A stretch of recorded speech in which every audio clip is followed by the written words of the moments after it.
Bonjour messieurs, dames.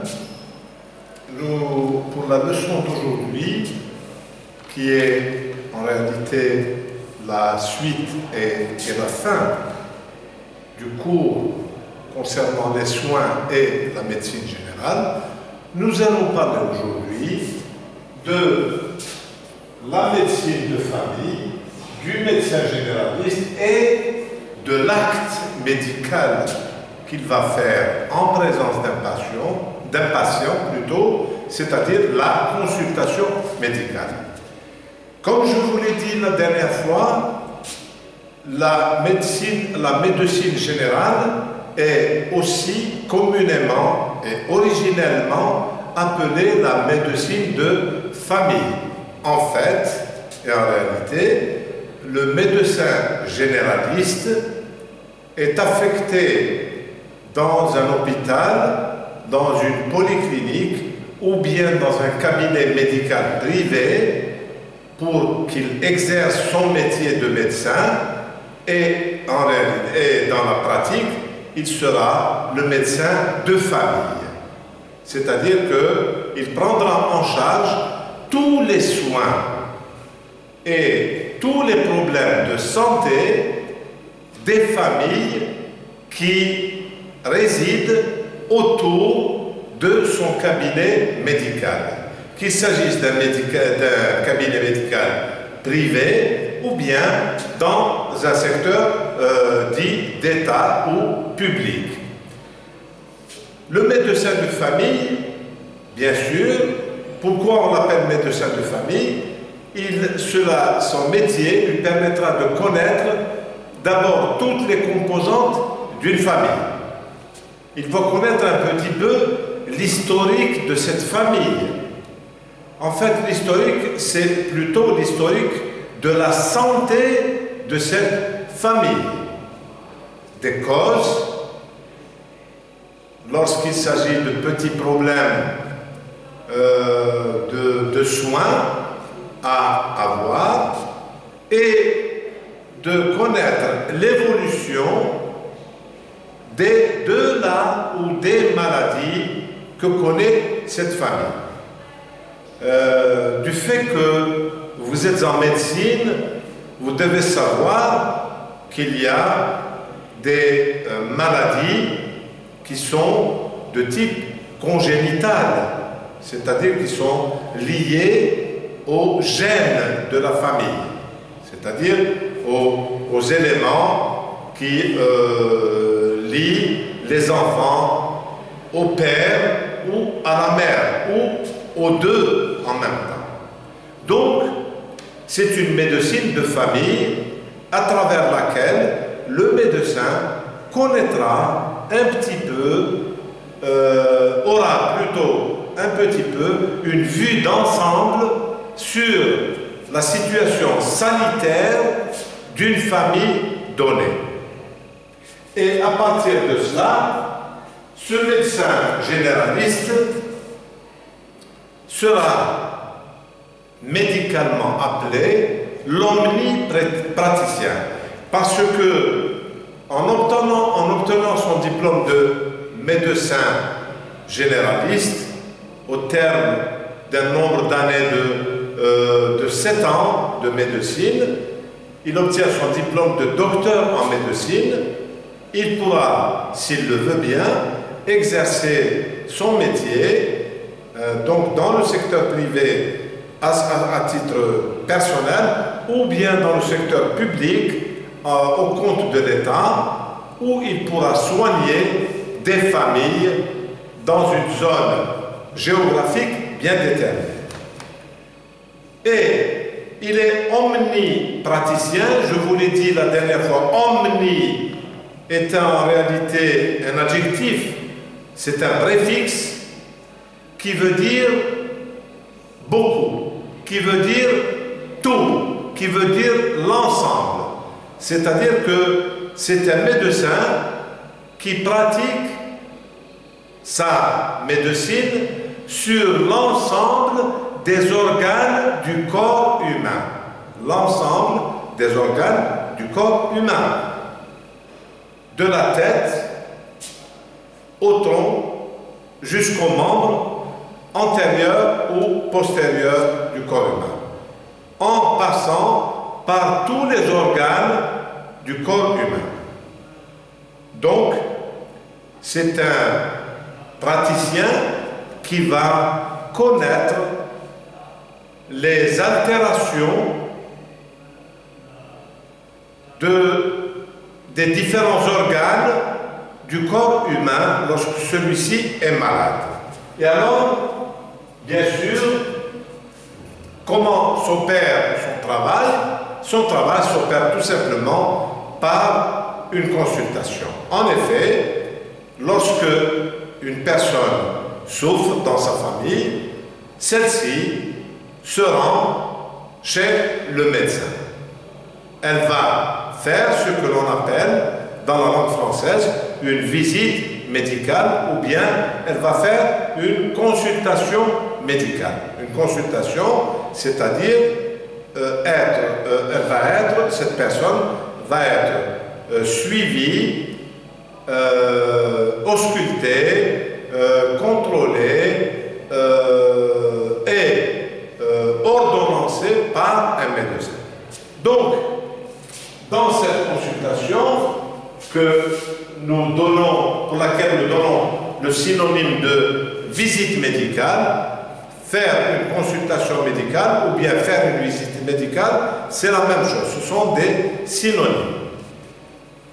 Dans le cabinet, bien sûr, le médecin va, du fait qu'il a suivi un cursus médical où ses professeurs lui ont appris la méthodologie de la consultation. En effet,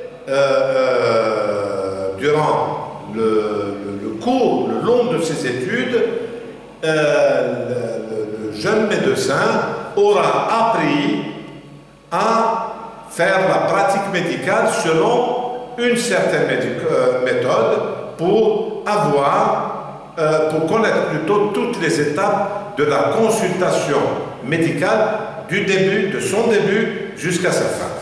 Et cette consultation va se faire par étapes. La première étape de la consultation médicale va s'appeler l'anamnèse. La première étape de la consultation va donc s'appeler l'anamnèse ou le synonyme, c'est-à-dire c'est l'étape où le médecin recueille les motifs et les raisons de la consultation. C'est-à-dire l'anamnèse, c'est l'étape où le médecin va enquêter, va poser, le médecin va recueillir des motifs. C'est à travers une petite enquête sous forme d'un questionnaire. Cela vous est certainement arrivé lorsque vous êtes allé vous-même chez le médecin, vous vous asseyez à son bureau et vous déclinez votre identité, vous donnez votre âge, vous donnez donc votre nom et prénom, vous donnez votre âge, vous donnez l'image de votre famille, le nombre de frères et de sœurs, etc. Et ensuite, vous donnez aussi là où les maladies antécédentes que vous avez eues durant votre jeunesse. Donc, les raisons de la consultation, ceci est une étape, et en même temps, durant ce questionnaire, la raison essentielle, c'est de décliner où vous avez mal et où, à quel endroit de votre corps vous souffrez. C'est-à-dire que vous déclinez à votre médecin le lieu, l'endroit et l'organe dans lequel vous connaissez des souffrances, vous connaissez des altérations et vous connaissez des difficultés. Puisque cet organe ou cet endroit n'est plus en bonne santé. Donc il y a un besoin de soigner cet organe. Et alors là, après que le médecin ait entendu le recueil des motifs, des raisons de votre maladie, donc d'abord les informations vous concernant en tant que patient, votre nom, votre identité, votre âge, votre sexe, il est évident, et des indicateurs sur votre famille. Ensuite, vous lui donnez aussi, vous donnez au médecin, verbalement, oralement, les lieux, les endroits de votre souffrance et peut-être même les raisons de cette maladie. La deuxième étape de la consultation par le biais de laquelle le médecin va passer, c'est la deuxième étape. Actuellement, c'est la deuxième étape, c'est la plus importante aussi, puisque elle va être physique. Le médecin, après vous avoir vu dans son bureau, va vous demander de passer, de vous allonger sur votre lit, sur le lit médical, aseptisé bien sûr, et pour vous ausculter. Et c'est la deuxième étape que l'on appelle l'examen physique du malade ou auscultation. Il va ausculter son malade. Et dans cet examen, bien sûr, c'est un contrôle, une vérification des motifs de la douleur, s'il y a une douleur, s'il y a du sang, s'il y a une altération quelconque. Il va commencer à vérifier physiquement ce que vous lui avez dit dans l'anamnèse. L'anamnèse est un indicateur oral, verbal. À présent, le médecin va contrôler, va constater physiquement cette douleur, ce mal que vous avez, cette maladie supposée plus ou moins que vous avez. Et l'examen physique ou clinique de du malade va passer d'abord par l'inspection. L'inspection du malade, bien sûr, va chercher les signes physiques de la maladie. Donc, à travers l'examen physique, le médecin va chercher les signes, les symptômes physiques. À travers, d'abord, l'inspection, c'est-à-dire qu'il va utiliser des appareils de mesure pour prendre immédiatement les constantes vitales. Donc, l'inspection, c'est le contrôle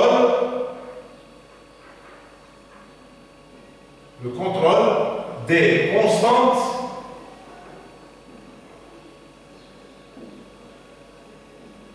vitales. Comment va-t-il faire le contrôle des constantes vitales? Vous savez que dans le corps humain, dans votre corps, le mien, celui de toutes les personnes, des êtres vivants, il y a des constantes vitales. Il y a d'abord la température du corps. Donc, la première des choses que va faire le médecin, c'est de prendre votre température pour vérifier si votre température est une température dite normale. D'accord? Donc, si votre température est au-dessus de la normale ou en dessous de la normale, donc si elle est au-dessus de la normale, c'est déclaré physiquement, puisqu'il va toucher votre front et mettre le thermomètre dans votre bouche ou sous votre aisselle, les aisselles, c'est sous le bras, entre le bras et l'épaule, et il va vous demander de resserrer, et après un certain moment, il va constater que le mercure contenu dans le thermomètre va monter, et donc c'est un indicateur que votre température est élevée. Cela veut dire que vous êtes fiévreux. Donc une personne qui a une température élevée est une personne qui a de la fièvre.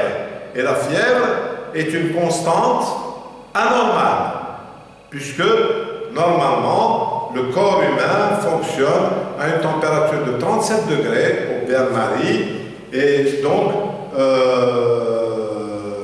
une température dite normale, naturelle. Si cette température est élevée, la personne est dite fiévreuse. Elle a de la fièvre. Maintenant, si la température est en dessous de la normale, il y a une hypothermie.